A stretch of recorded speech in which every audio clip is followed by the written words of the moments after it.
नमस्कार, स्वागत है आप सभी का। न्यूज़ वन इंडिया देख रहे हैं आप और मैं हूं आपके साथ कृतिका। बुलेटिन की शुरुआत करेंगे बड़ी खबर के साथ। दिल्ली दौरे पर है मुख्यमंत्री पुष्कर सिंह धामी।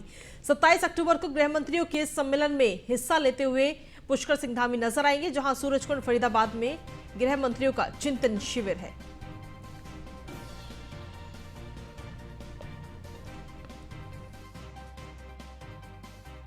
तो आपको बता दें कि सूरजकुंड फरीदाबाद में गृह मंत्रियों का चिंतन शिविर है, जिसमें शामिल होंगे उत्तराखंड के मुख्यमंत्री पुष्कर सिंह धामी। इस वक्त दिल्ली दौरे पर हैं मुख्यमंत्री। 27 अक्टूबर को गृह मंत्रियों के इस सम्मेलन में हिस्सा लेंगे, जिसकी अध्यक्षता कर रहे हैं गृह मंत्री अमित शाह।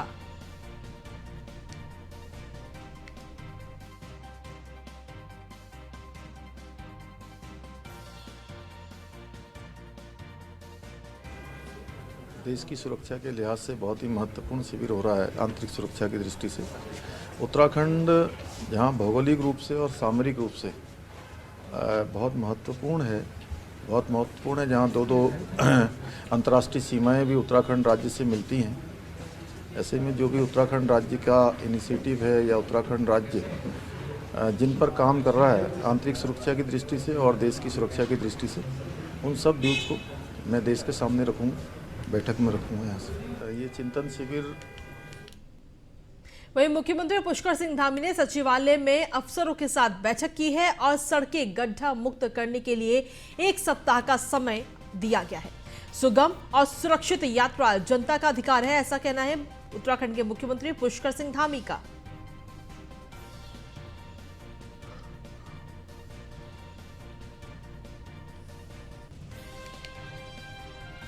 तो सुगम और सुरक्षित यात्रा जनता का अधिकार है, ऐसा कहना है मुख्यमंत्री का। मुख्यमंत्री धामी ने सचिवालय में अफसरों के साथ ये बैठक की है। सड़कें गड्ढा मुक्त करने के लिए 1 सप्ताह का समय अफसरों को दिया गया है।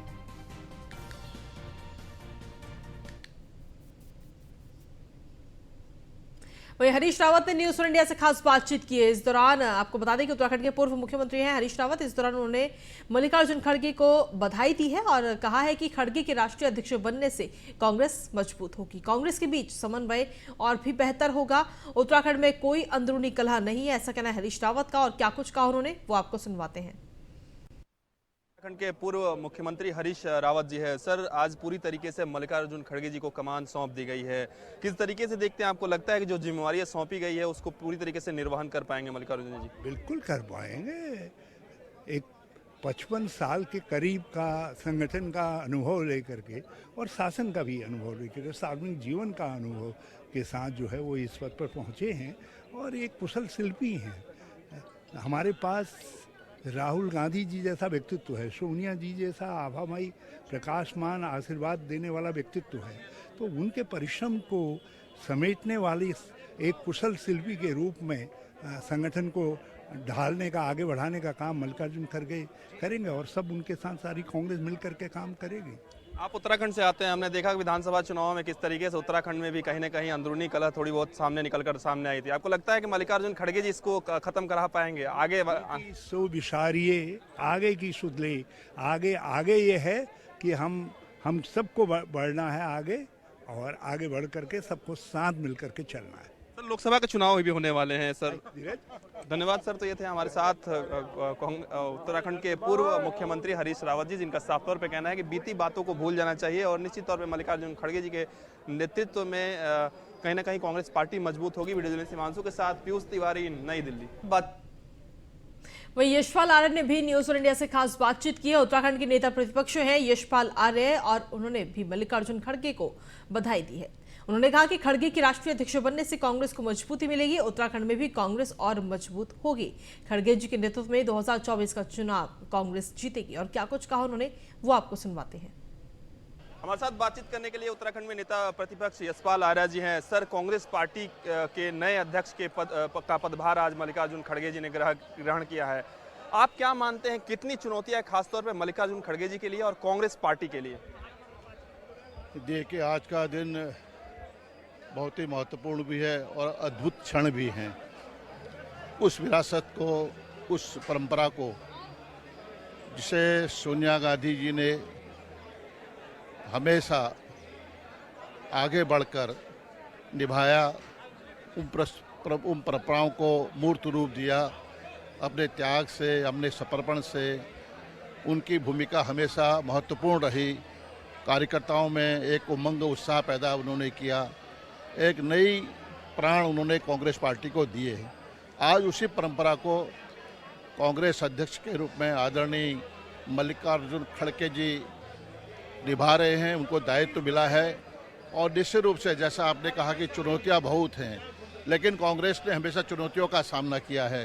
कांग्रेस ने हमेशा संघर्ष किया है। कांग्रेस ने देश के निर्माण में, देश की आज़ादी में एक अप्रतिम भूमिका का निर्वहन किया है। तो कांग्रेस का इतिहास तो चुनौतियों का इतिहास है, बलिदान का इतिहास है और मुझे विश्वास है आदरणीय अध्यक्ष जी के नेतृत्व में कांग्रेस उन ऊंचाइयों को छुएगी जिसका अपना एक इतिहास रहा है। आखिरी दौर में भी सर अभी भी कई कांग्रेस पार्टी के वरिष्ठ नेताओं का स्टेटमेंट आया कि हम लोग चाहते थे कि आखिरी दौर तक राहुल गांधी ही कांग्रेस पार्टी के अध्यक्ष बने। देखिए, राहुल गांधी जी हमारे नेता ही नहीं हैं, हमारे मार्गदर्शक भी हैं और जो उन्होंने एक संघर्ष किया है भारतीय जनता पार्टी के खिलाफ, केंद्रीय नेतृत्व के खिलाफ, वो देश की आवाज़ बने हैं और देश को एक उन्होंने उन चुनौतियों से लड़ने की एक जो ज़रूरत है आज उसको उन्होंने आगे बढ़कर उस लड़ाई को लड़ा है। भारत जोड़ो यात्रा इसी बात का प्रतीक है और निश्चित रूप से राहुल गांधी जी हमारे अध्यक्ष नहीं भी हैं लेकिन हमारे मार्गदर्शक हैं, हमारे संदेश वाहक हैं और हमारे नेता हैं। धन्यवाद सर। तो ये थे हमारे साथ कांग्रेस पार्टी के नेता प्रतिपक्ष उत्तराखंड के यशपाल हमारे साथ। करण माहरा ने भी न्यूज़ वन इंडिया से खास बातचीत की है। उत्तराखंड कांग्रेस के प्रदेश अध्यक्ष करण माहरा, और उन्होंने इस बातचीत में मल्लिकार्जुन खड़गे को सबसे पहले बधाई दी और साथ ही कहा कि खड़गे के राष्ट्रीय अध्यक्ष बनने से कांग्रेस को मजबूती मिलेगी, उत्तराखंड में भी कांग्रेस और मजबूत होगी। क्या कुछ कहा है वो आपको सुनवाते हैं। कांग्रेस पार्टी को आज नए अध्यक्ष के रूप में मल्लिकार्जुन खड़गे मिले हैं और हमारे साथ बातचीत करने के लिए उत्तराखंड कांग्रेस पार्टी के प्रदेश अध्यक्ष करण माहरा जी हैं। सर, मल्लिकार्जुन खड़गे जी पर आप लोगों ने भरोसा जताया, कांग्रेस पार्टी के शीर्ष नेतृत्व ने भरोसा जताया। आपको लगता है कि मल्लिकार्जुन खड़गे जी बेहतर निकल के सामने आएंगे और खरे उतरेंगे उम्मीदों पर? निश्चित ही जिस तरीके की आज उन्होंने स्पीच दी है और उन्होंने जिस तरीके से अपने बातें रखी वो उत्साह भरने वाली हैं और ये समझ में आ रहा है कि हमारे जो अध्यक्ष हैं उन्होंने नस पकड़ ली कि भारतीय जनता पार्टी को हम कहाँ मार सकते हैं। एक ब्लॉक अध्यक्ष इस पद तक पहुंचा, उससे हमारे कार्यकर्ताओं में खासा उत्साह है कि पार्टी में अगर आप मेहनत करेंगे तो ब्लॉक अध्यक्ष के पद से यहां तक पहुंचा जा सकता है। ये एक उम्मीद की किरण है और लोगों में आशाएं बड़ी हैं। जिस तरीके से भारतीय जनता पार्टी देश की सीमाओं को कमज़ोर कर रही है, हमारी फौज को कमज़ोर कर रही, एसएसबी को कमज़ोर किया गया है, नेपाल भी अब आंखें दिखा रहा है, चाइना तो अंदर घुस ही गया है और उसके बाद भी केवल पाकिस्तान दिखाई दे रहा है। तो इन सारी चीज़ों को लेकर हम लोग अटैकिंग होंगे और आने वाला समय कांग्रेस का अच्छा होगा। सर, विधानसभा का चुनाव जब उत्तराखंड के हुए तो देखने को मिला कि किस तरीके से आप लोगों ने भी दावा किया और माहौल बना था कि कांग्रेस पार्टी की सरकार आएगी, लेकिन अंदरूनी कलह जिस तरीके से निकलकर सामने आई, कई नेताओं के नाराज होने की खबर निकल कर आई। आपको लगता है कि मल्लिकार्जुन खड़गे जी उस नाराजगी को, उस अंदरूनी कलह को खत्म कर पाएंगे? निश्चित ही आने वाला समय अच्छा होगा। हमारे लिए भी एक चैलेंज कि हम गुड्डा जी जो दिखी थी चुनाव में उसको ना होने दें और उसमें थोड़ा समय ज़रूर लगेगा, लेकिन हमको लगता है हम कामयाब होंगे और आने वाले समय में एक अच्छा स्वरूप आपको उत्तराखंड में दिखाई देगा। आखिरी सवाल रहेगा सर, मल्लिकार्जुन खड़गे जी का अग्नि परीक्षा कहीं ना कहीं इन 2 विधानसभा चुनाव में होने जा रहा है। हिमाचल के चुनाव नज़दीक है, गुजरात के चुनाव नज़दीक है और लोकसभा के चुनाव भी अब 2024 में होने वाले हैं।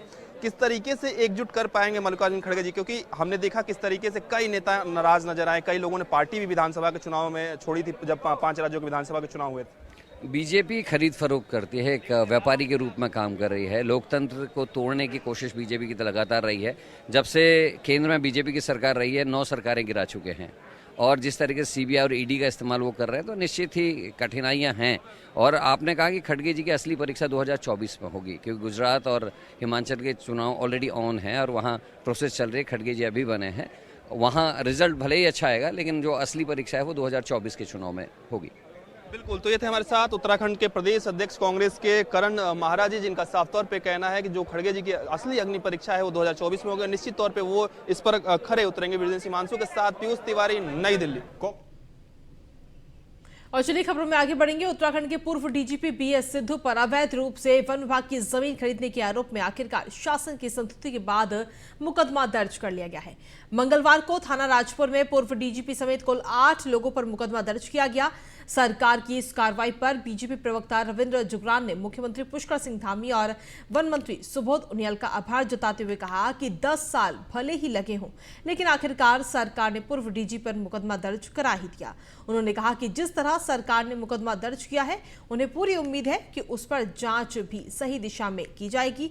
पूर्व डीजीपी बीएस सिद्धू की नियुक्ति को लेकर हाईकोर्ट में भी याचिका दायर करने वाले रविंद्र जुगरान ने कहा कि जब उन्होंने पूर्व डीजीपी के खिलाफ याचिका दायर की थी तो उसके बाद 1-2 बार ऐसा हुआ है जब मुझे उनके मामले से दूर रहने की हिदायत दी गई थी। रविंद्र जुगरान ने कहा कि पूर्व डीजीपी बीएस सिद्धू अच्छा खासा रसूख रखते हैं जो किसी भी हद तक जा सकते हैं, इसलिए उनके खिलाफ आवाज उठाने के बाद यदि कुछ भी होता है तो उसके जिम्मेदार पूर्व डीजीपी बीएस सिद्धू ही होंगे। हमने स्पष्ट रूप से कहा है, मैं हूं, चाहे निर्विकार सिंह जी हों, चाहे राजीव तलवार जी हों, हमारे पे जो इस मामले को हम प्रथम दिन से उजागर करके न्याय के पक्ष में लड़ाई लड़ने की कोशिश कर रहे हैं।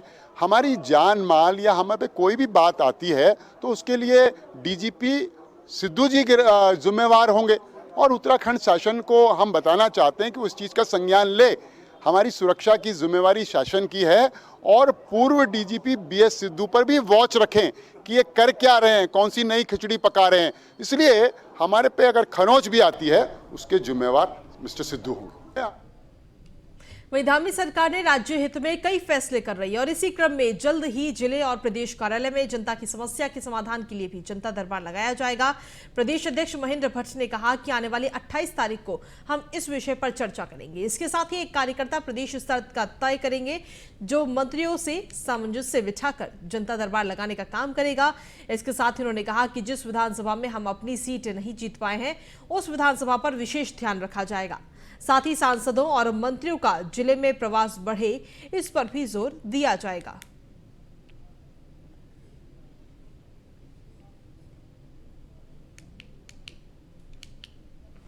सोशल मीडिया से लेके इलेक्ट्रॉनिक मीडिया से लेके प्रिंट मीडिया से लेकर ये प्रश्न खड़ा करने की जनता को सूचना नहीं होती, मैं उसको मान नहीं सकता हूँ।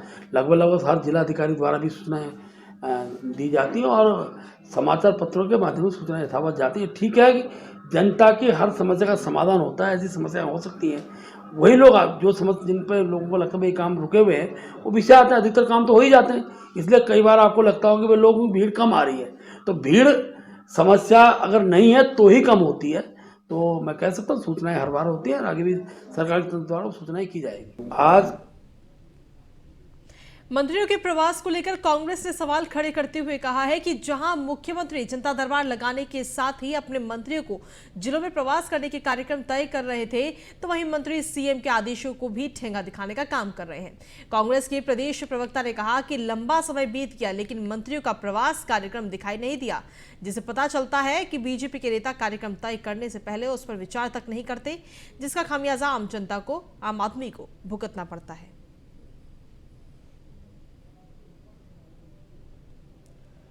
राजनीतिक शुचिता, पारदर्शिता, जीरो टॉलरेंस, भ्रष्टाचार मुक्त प्रदेश की बात करने वाली उत्तराखंड की भाजपा का दोहरा चरित्र विधानसभा नियुक्ति प्रकरण में सामने आया, जहां एक और विधानसभा अध्यक्ष ने चुप्पी नहीं तोड़ी इन सारे भ्रष्टाचारी मंत्री विधायकों के ऊपर, जिन्होंने अपने लोगों का, अपने सगे संबंधियों की विधानसभा में नियुक्तियां कहीं। वहीं दूसरी ओर राष्ट्रीय स्वयंसेवक संघ ने अपने प्रांत प्रचारक और सह प्रांत प्रचारक दोनों का यहां से तबादला कर दिया दूसरे प्रदेशों में, यानी कि उनको दंड दे दिया गया है आरएसएस की ओर से। लेकिन भारतीय जनता पार्टी बताए कि कौन सी गाज उन्होंने अभी तक अपने मंत्री पर, विधायक पर या संगठन महामंत्री पर गिराई है, कौन सी कार्यवाही इन लोगों के ऊपर करी है इस तरह से बैकडोर नियुक्तियां करने की सजा के रूप में। बीजेपी प्रदेश अध्यक्ष महेंद्र भट्ट ने बड़ी घोषणा करते हुए कहा कि अब जल्द ही संगठन स्तर पर भी विभिन्न मोर्चा और प्रकोष्ठ के नए अध्यक्षों की घोषणा की जाएगी। बीजेपी प्रदेश अध्यक्ष ने कहा कि उनके द्वारा पूर्व में भी नए अध्यक्षों की घोषणा करने की बात कही गई थी, जिस पर अब पार्टी संगठन के वरिष्ठ पदाधिकारी मंथन कर रहे हैं और जल्द ही नए अध्यक्षों की घोषणा कर दी जाएगी। देखिए, मैंने शुरू में कहा था दीपावली के बाद हम तत्काल अपनी टीम घोषणा करेंगे और दीपावली कल ही निपटी है, भैया दूज भी आने वाला है, तो क्योंकि त्योहारों का समय होता है, त्योहारों के समय पर त्यौहार का भी पक्ष होता है और बहुत जल्दी में आपको अपनी टीम की घोषणा विधिवत रूप से प्रेस बुला कर करूँगा। सब प्रकार रहेंगे, पूरा जो भौगोलिक क्षेत्र का भी ध्यान रखा गया है, महिलाएं भी रहेंगी, अपने अनुसूचित जाति के बंधु भी रहेंगे और जो सामाजिक समीकरण है उसके आधार पर जो प्रमुख कार्यकर्ताओं के नाम आए उनमें से हम विचार करते हुए और बहुत जल्दी हम उत्तराखंड के 4 धामों में से एक गंगोत्री धाम के कपाट बुधवार को अन्नकूट पर्व पर शीतकाल के लिए बंद कर दिए गए। दोपहर 12:01 पर कपाट शीतकाल के लिए बंद किए गए हैं। कपाट बंद होने के बाद मां गंगा की उत्सव डोली यात्रा गंगोत्री धाम से उनके शीतकालीन पड़ाव मुखबा के लिए प्रस्थान हो चुकी है। डोली लंका स्थित भैरव मंदिर में विश्राम के बाद गुरुवार को मुखबा पहुंचेगी। शीतकाल के 6 महीने मां गंगा की उत्सव डोली मुखबा स्थित मंदिर में ही विराजमान रहेगी। बता दें कि मुखबा को मां गंगा का मायका भी कहा जाता है।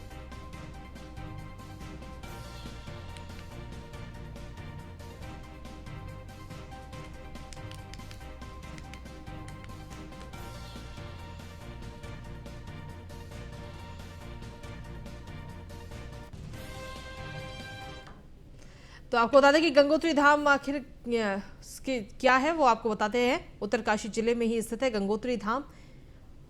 मां गंगा का मंदिर है गंगोत्री धाम में, जहां से मां गंगा प्रकट हुई और समुद्र तल से 3042 मीटर की ऊंचाई पर गंगोत्री धाम स्थित है, जहां पे हर कोई श्रद्धालु दर्शन करने के लिए जाता है। अक्षय तृतीया पर इस मंदिर के कपाट को खोला जाता है और आज ये कपाट बंद कर दिए गए हैं। 6 महीने के लिए कपाट खुलते हैं। उस वक्त अक्टूबर-नवंबर में शीतकाल के लिए ये कपाट बंद हो जाते हैं। 6 महीने के लिए कपाट ये बंद रहेंगी और इस दौरान 6 महीने जो है मां गंगा की पूजा आराधना मुखबा में की जाती है, जिसे मां गंगा का मायका भी कहा जाता है, मुखबा गांव। तो आज मां गंगा मुखबा गांव के लिए प्रस्थान कर चुकी हैं और गुरुवार को वहां पहुंचेंगी।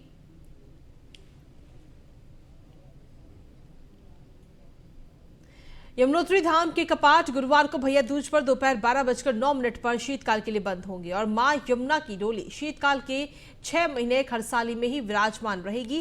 खरसाली में ही अगले 6 महीने तक मां यमुना की पूजा आराधना की जाएगी।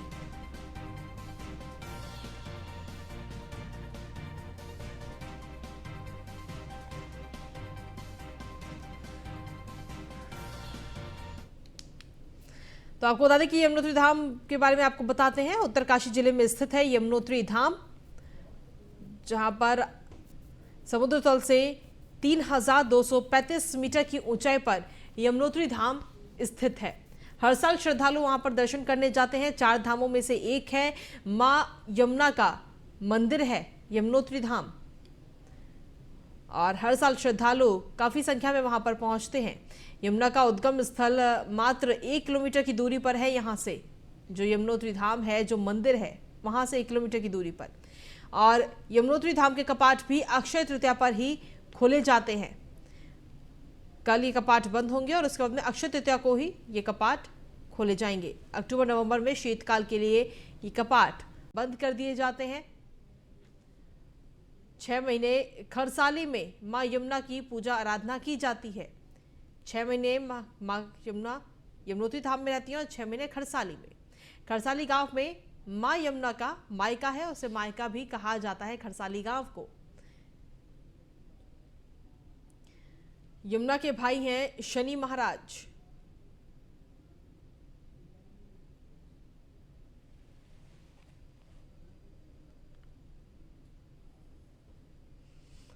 और चलिए खबरों में आगे बढ़ते हैं। केदारनाथ धाम के कपाट भी शीतकाल के लिए गुरुवार सुबह 8:30 पर बंद किए जाएंगे। बाबा की चल उत्सव विग्रह डोली शीतकालीन गद्दी स्थल ओंकारेश्वर के लिए प्रस्थान करेगी। 28 अक्टूबर को डोली विश्वनाथ मंदिर गुप्त काशी में विश्राम करेगी। 29 अक्टूबर को डोली ओंकारेश्वर मंदिर में विराजमान होगी, जहां शीतकाल के 6 महीने बाबा की पूजा यहीं होगी।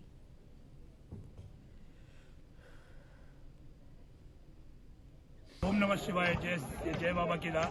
कंठे यस्य विराजते गरलम गंगाजलम मस्तके वामांगे गिरिराज रास्तया जाया भवानी स्थिता नंदी स्कंद गणाधिनाथ सहित केदारनाथ प्रभु केदारांचल सस्तो सतम कुरियास्ता मंगलम। आज भगवान के केदारनाथ जी के कपाट बंद होने की प्रक्रिया प्रारंभ हो चुकी है भगवान की चल प्रकट होली को जो है भगवान के केदारनाथ जी के मंदिर के अंदर विराजमान कर दिया गया है। आज स्वयं जो है भगवान केदार जी के जो है 4 पैर की पूजा होगी। भगवान समाधि में लीन हो जाएंगे और सवेरे जो है ठीक 8:30 बजे ब्रह्म मुहूर्त में भगवान की चल प्रकट होली अपने स्थान उखीमठ ओंकारेश्वर उखीमठ के लिए प्रस्थान करेगी। ओम नमः शिवाय। गोवर्धन पूजा पर्व पर मुख्यमंत्री पुष्कर सिंह धामी ने देहरादून में अपनी पत्नी गीता धामी के साथ गायों की पूजा की। उन्होंने प्रदेशवासियों को गोवर्धन पूजा की बधाई भी दी। सीएम ने प्रदेशवासियों की सुख समृद्धि एवं खुशहाली की कामना की और इस अवसर पर मुख्यमंत्री पुष्कर सिंह धामी ने कहा कि गाय सनातन संस्कृति के साथ ही समस्त मानव जाति के लिए भी पूजनीय और आदरणीय है। भारतीय संस्कृति में गाय को सुख, सौभाग्य व समृद्धि प्रदान करने वाली और समस्त मनोकामनाओं को पूर्ण करने वाली माना गया है।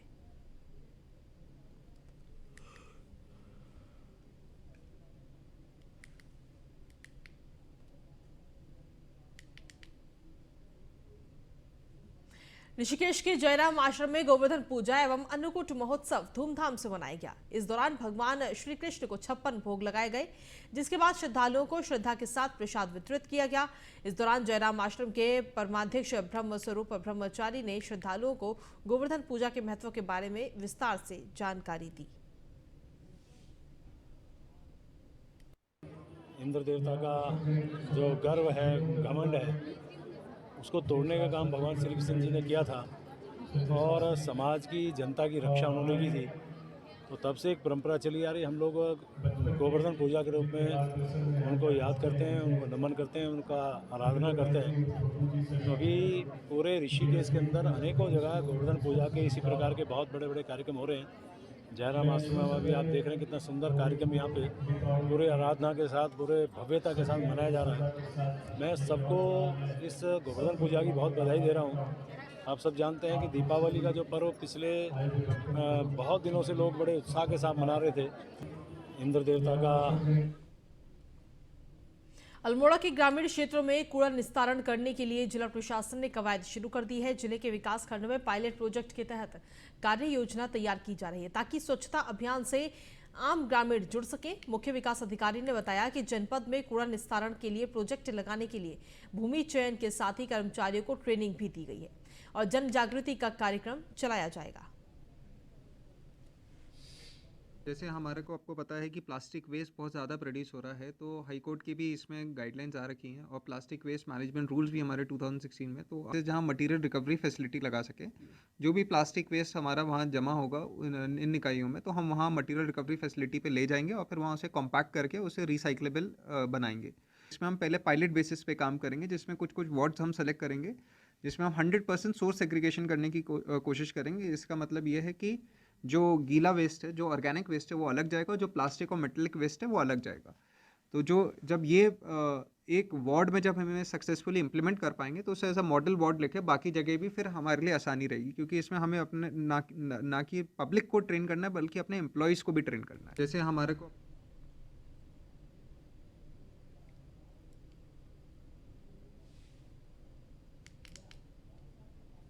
वही उधम सिंह नगर में उस वक्त हड़कंप मच गया जब एक पति ने पत्नी को साड़ी से गला दबाकर मौत के घाट उतार दिया। आपस में विवाद होने के बाद पति ने घटना को अंजाम दिया। बीच बचाव करने पहुंची मां को आरोपी ने घायल कर दिया और वहीं सूचना पर पहुंची पुलिस ने आरोपी राकेश को हिरासत में ले लिया है।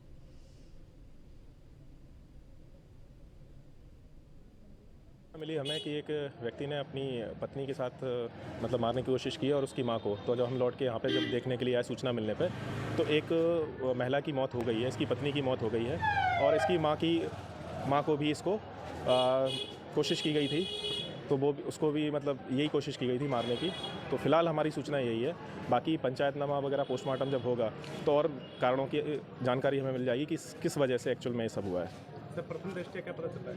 प्रथम दृष्टया यही कि महिला की मौत हुई है, बाकी किस वजह से हुई है वो पीएम रिपोर्ट जब आएगी उसी से पता चलेगा। और खबरों का सिलसिला न्यूज़ इंडिया पर यूं ही लगातार जारी। फिलहाल देवभूमि में इतना ही। नमस्कार।